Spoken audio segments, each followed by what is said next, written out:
नमो नमः मित्रों। आज हम सभी बाणभट्ट द्वारा रचित कादम्बरी ग्रंथ जो है कथा, उसका संपूर्ण सारांश सरल भाषा में देखेंगे।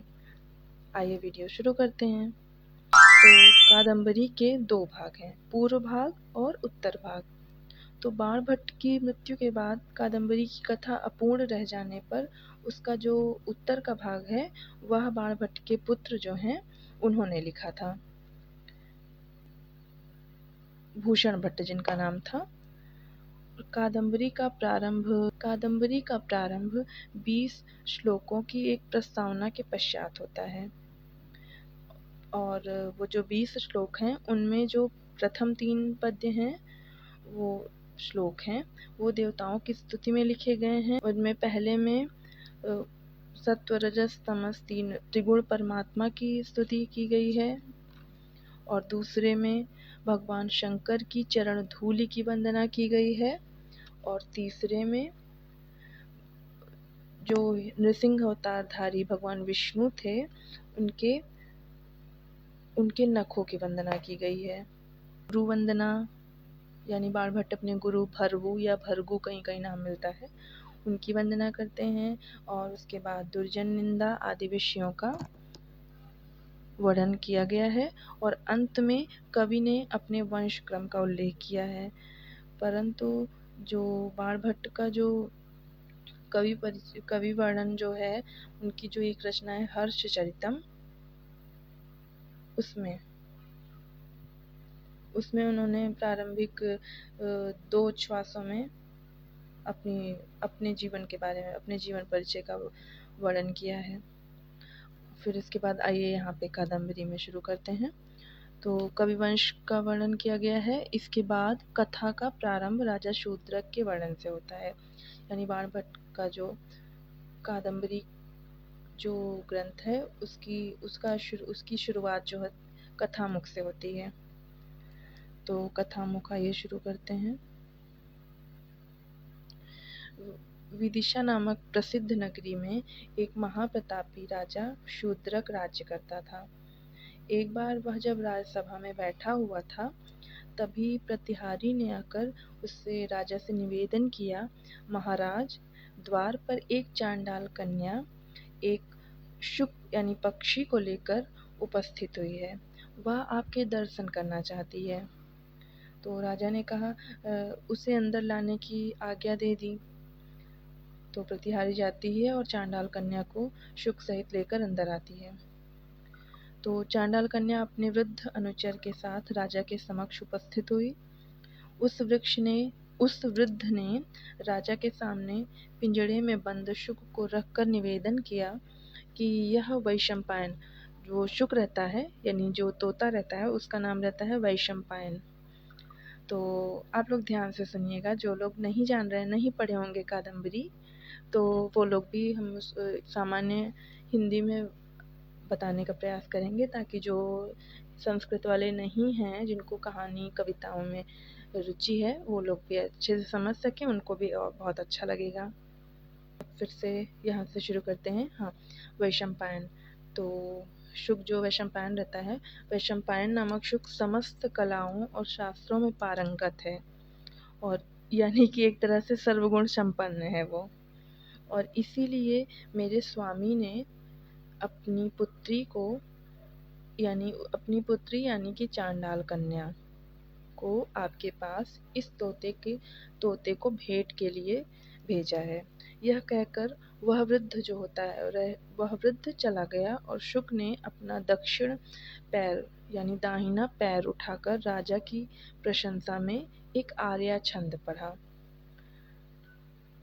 तो राजा को उसकी वाणी सुनकर अत्यंत विस्मय हुआ, परंतु उस समय उसे स्नानादि के लिए जाना था, इसलिए वह शुक और चांडाल कन्या के उचित आतिथ्य सत्कार करने की आज्ञा देकर चला गया और उसके आदेशानुसार स्नान भोजन आदि से निवृत्त होने पर जब शुक पुनः उसके सम्मुख उपस्थित किया गया, तो उसने शुक को अपना समस्त वृत्तांत सुनाने को कहा।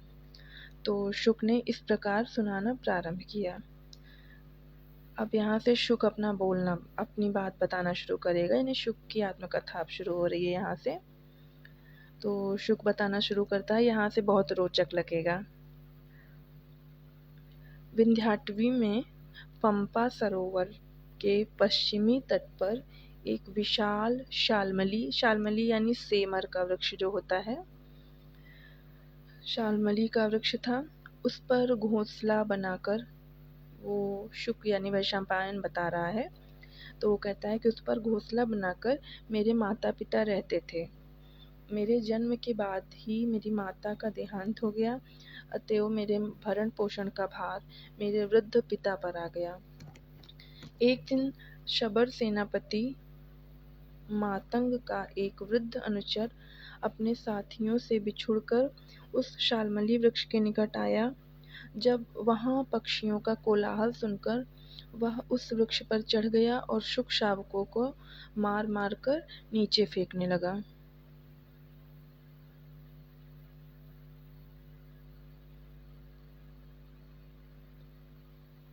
स्नेहवश मेरे पिता ने मुझे अपने पंखों में छिपा लिया, अतएव जब उसने उन्हें मार कर नीचे फेंका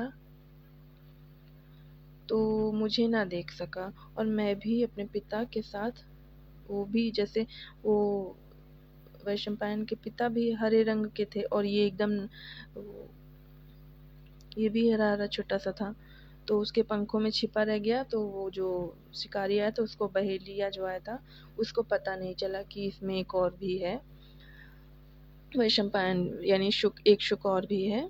तो वो नहीं देख पाया, वो अपने पिता के साथ नीचे आके गिर गया।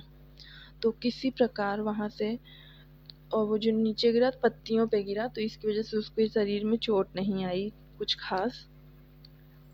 तो किसी प्रकार वहाँ से चलकर मैं एक तमाल वृक्ष की जड़ में जा छिपा। वह शबर मरे हुए पक्षियों को लेकर चला गया। मैं उस समय प्यास से व्याकुल होकर तड़प रहा था। उसी समय वो स्नान के लिए जाते हुए महर्षि जाबाली के पुत्र हारित की दृष्टि मुझ पर पड़ी। मुझे देखकर उनको दया आ गई और वे मुझे जल पिलाकर अपने आश्रम में ले आए। आश्रम में मुझे देखकर महर्षि जाबाली ने हंसते हुए कहा, यह अपने किए हुए दुष्कर्मों का फल भोग रहा है। उनकी इस बात को सुनकर आश्रम के समस्त ऋषियों को अत्यंत कुतूहल यानी कौतूहल हुआ, और उन्होंने महर्षि से पूछा, भगवन, इसने क्या दुष्कर्म किए थे जिनका फल अब यह भोग रहा है?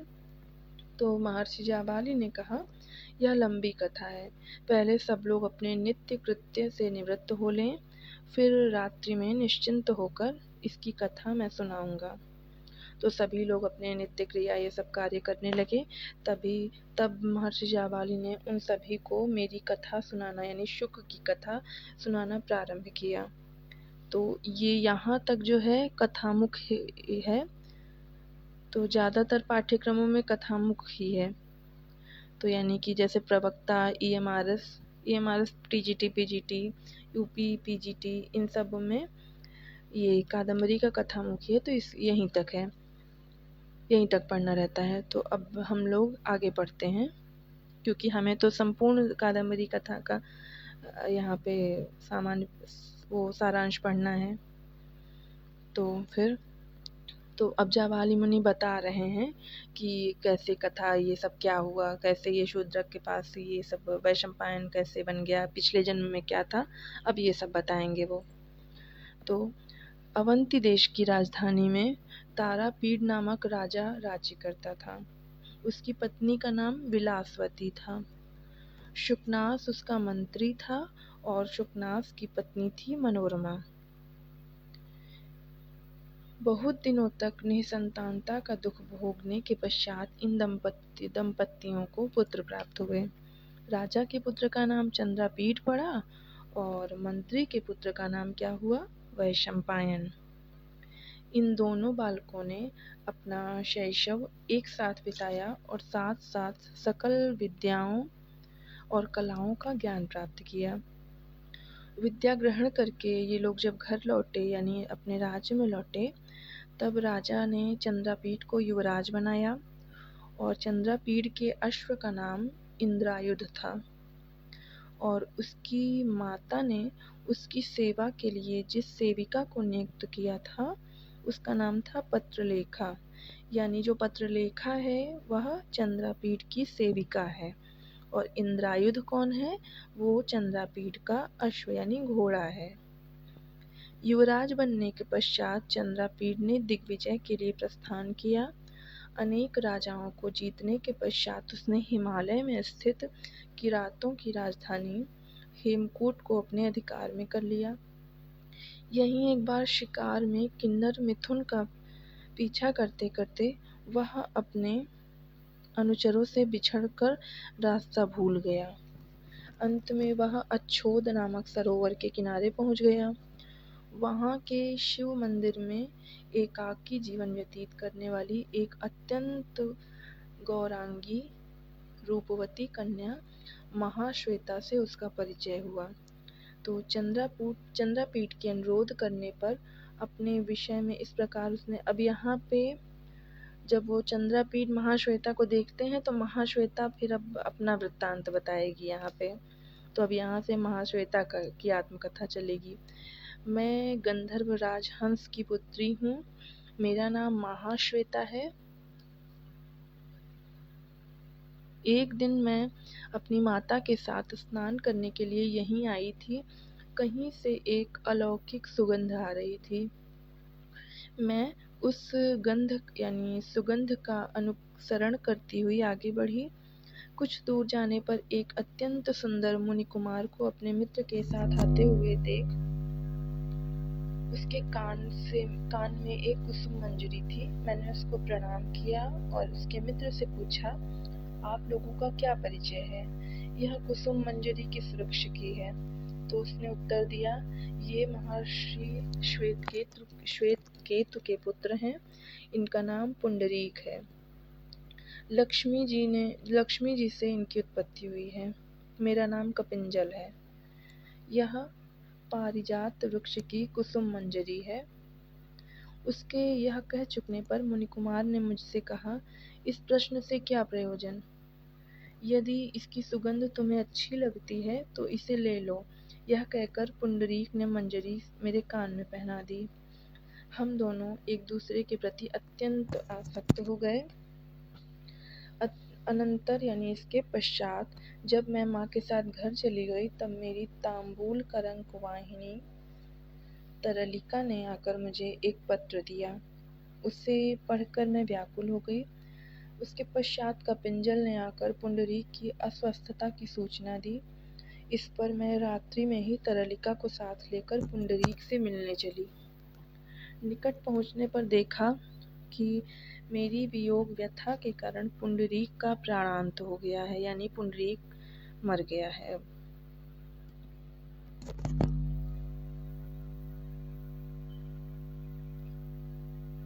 यह देखकर मैंने भी उनका अनुगमन करने का निश्चय किया, अर्थात वह सोची कि मैं भी मर जाऊंगी, मैं भी अपने प्राणों को त्याग कर दूंगी।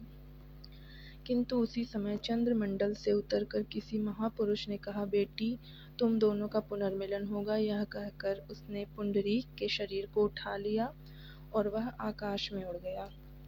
कपिंजल ने भी यह कहते हुए कि मेरे मित्र को कहाँ ले जा रहे हो उसका पीछा किया। तब से मैं यहीं शंकर की आराधना में तरलिका के साथ एकांत जीवन यापन कर रही हूँ। चंद्रापीठ के यह पूछने पर कि तरलिका कहाँ है, महाश्वेता पुनः कहने लगी, गंधर्वराज चित्ररथ की पुत्री कादम्बरी मेरी अभिन्न सखी है। यानी जो महाश्वेता है उसकी सखी है कादम्बरी, और कादम्बरी जो है वो इस ग्रंथ की नायिका है, नाम से ही पता चल जा रहा है। तो कादम्बरी नायिका है इस ग्रंथ की और नायक है चंद्रापीठ। तो उसने प्रतिज्ञा की है कि महाश्वेता के सशोक रहने पर मैं विवाह नहीं करूंगी। उसके पिता के अनुरोध से मैंने तरलिका को उसे समझाने के लिए भेजा है। दूसरे दिन महाश्वेता जप कर रही थी और चंद्रापीठ भी नित्य कर्म में लगा हुआ था। इतने में तरलिका कादम्बरी के एक अनुचर केयूरक के साथ वहां आ गई। महाश्वेता ने यह कहते हुए कि चलो मैं अभी आ रही हूँ, केयूरक को लौटा दिया। पश्चात चंद्रापीठ को लेकर स्वयं कादम्बरी को समझाने के लिए चल पड़ी। वहीं पर चंद्रापीठ और कादम्बरी में परस्पर प्रेम हो गया। कादम्बरी के अनुरोध पर चंद्रापीठ उस दिन वहीं ठहर गया। दूसरे दिन कादम्बरी से विदा लेकर राजकुमार अपनी सेना में आ पहुंचा, जो उसे ढूंढती हुई अछोत सरोवर तक आ गई थी। यहाँ सबसे मिलकर चंद्रापीठ अपनी तांबूल करंग वाहिनी पत्रलेखा के साथ पुनः कादम्बरी से मिलने के लिए गया। कादम्बरी के अनुरोध पर पत्रलेखा को उसी के पास छोड़कर जब पुनः अपने शिविर को लौटा, तो उसे अपने पिता का एक पत्र मिला, जिसमें लिखा गया था कि वह तुरंत लौट आए। अतः वह वैशंपायन आदि से बाद में सेना सहित आने के लिए कहकर स्वयं उज्जैनी के लिए प्रस्थित हो गया, यानी प्रस्थान कर दिया। यहाँ तक था पूर्व भाग। अब शुरू होता है कादम्बरी का उत्तर भाग।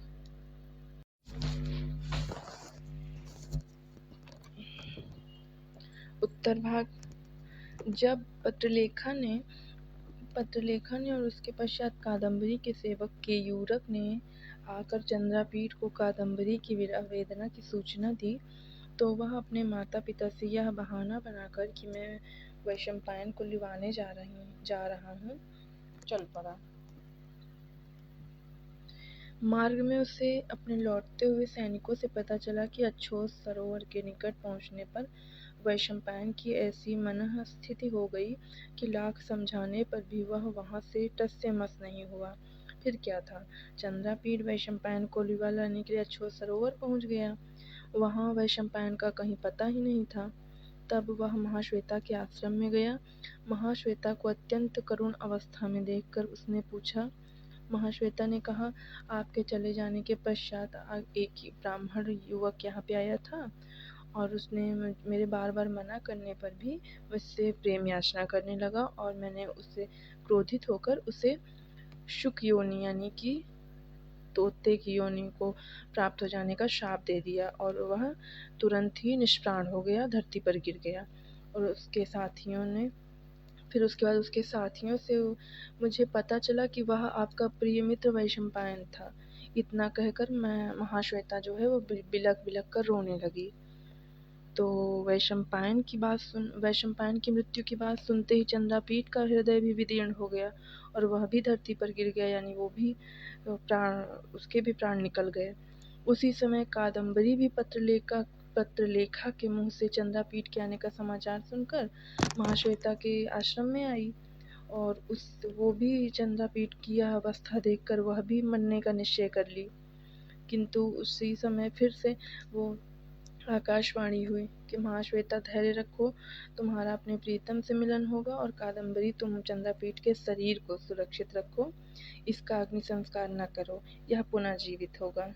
तो दोनों को आकाशवाणी होती है। तो उसी समय पत्रलेखा जो है इंद्रायुध अश्व को लेकर अछोत सरोवर में प्रविष्ट हो गई।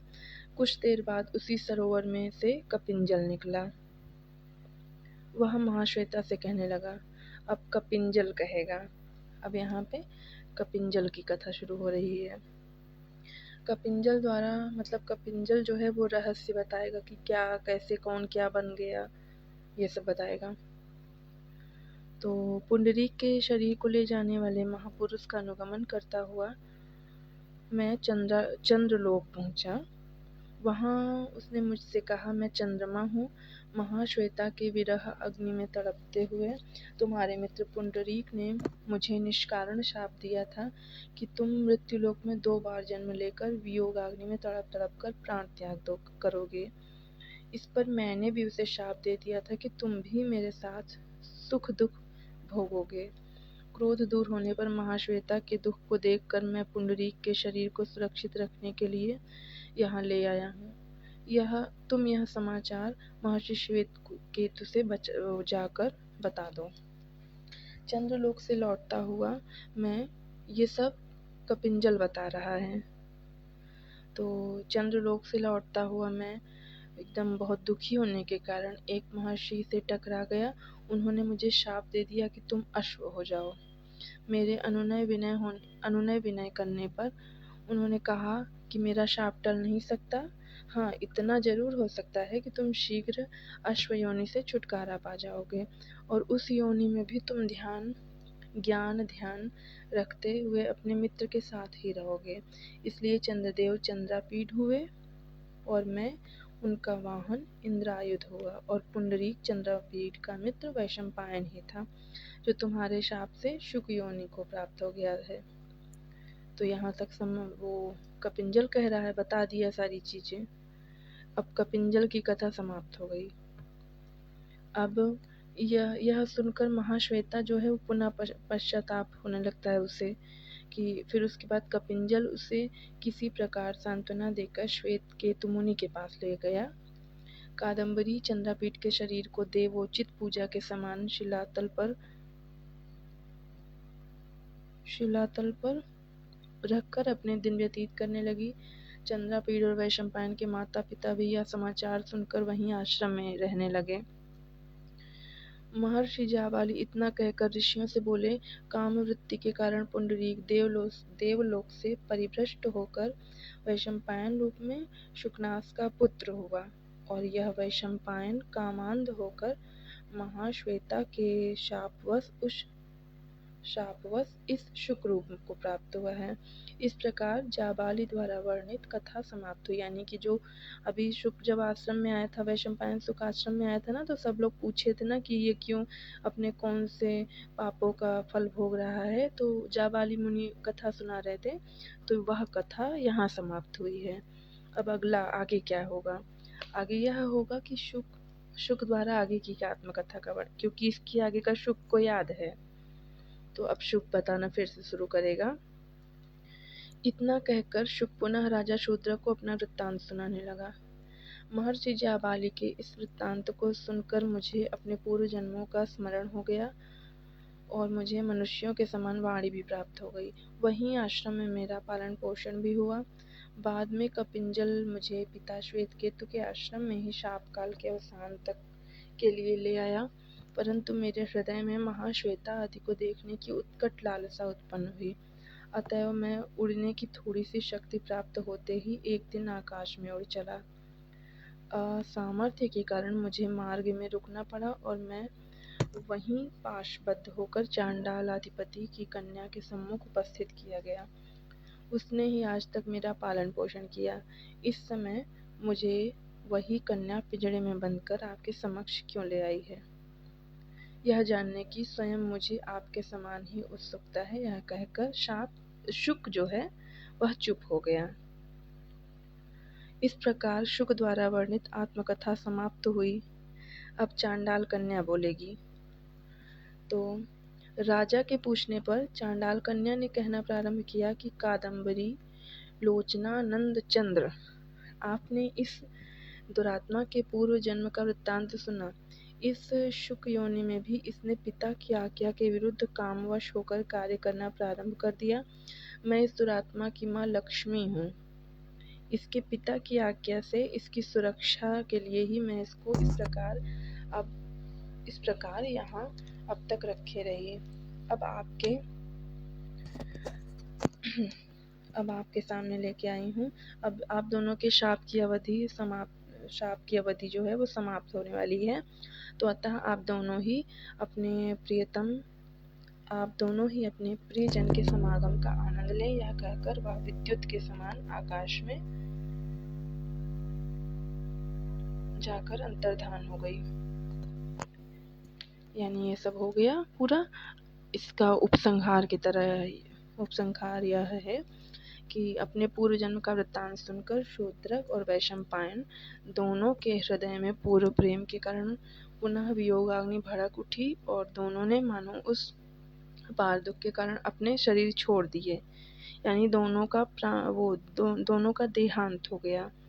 उधर वसंत के आगमन के कारण कादम्बरी के हृदय को वियोगाग्नि दग्ध करने वाला और आवेश में उसने चंद्रापीठ के शरीर का आलिंगन किया उसी क्षण चंद्रापीठ जीवित होकर उठ बैठा। यहाँ पे कथा बहुत ही जीवंत लगती है। उसने कादम्बरी को समस्त कथा बताने के पश्चात कहा कि वैशंपायन पुंडरीक के शाप की भी निवृत्ति हो गई है और वह भी शीघ्र ही आ रहा होगा।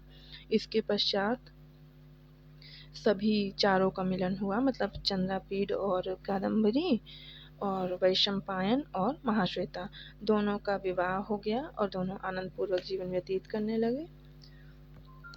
एक बार कादम्बरी ने चंद्रापीठ के स्वरूप को धारण करने वाले भगवान चंद्र से पूछा, आर्यपुत्र, हम सबका तो दीर्घकालीन वियोग के पश्चात सम्मिलन हो गया, परंतु उस बेचारी पत्रलेखा का कुछ पता नहीं चला। चंद्रापीठ ने इस रहस्य का उद्घाटन करते हुए कहा कि जब शापवश मुझे मृत्यु लोक में अवतीर्ण होना पड़ा, तो उस समय मेरे वियोग दुख से दुखित रोहिणी ही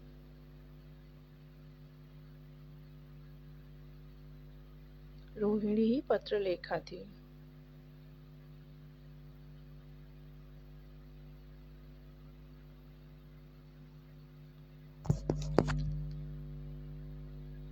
तो यह आप इसकी कथा पूर्णतः काल्पनिक है और इसमें उपमा और अतिशयोक्ति की तो भरमार ही भरमार है।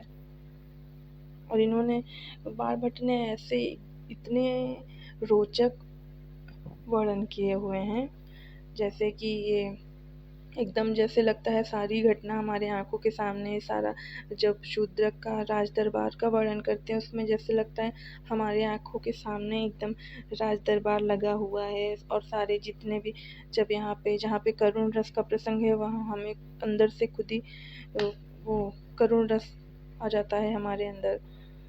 इस तरह से एकदम सजीव सटीक वर्णन किया है। आप मुझे तो यह कादम्बरी ग्रंथ बहुत पसंद है।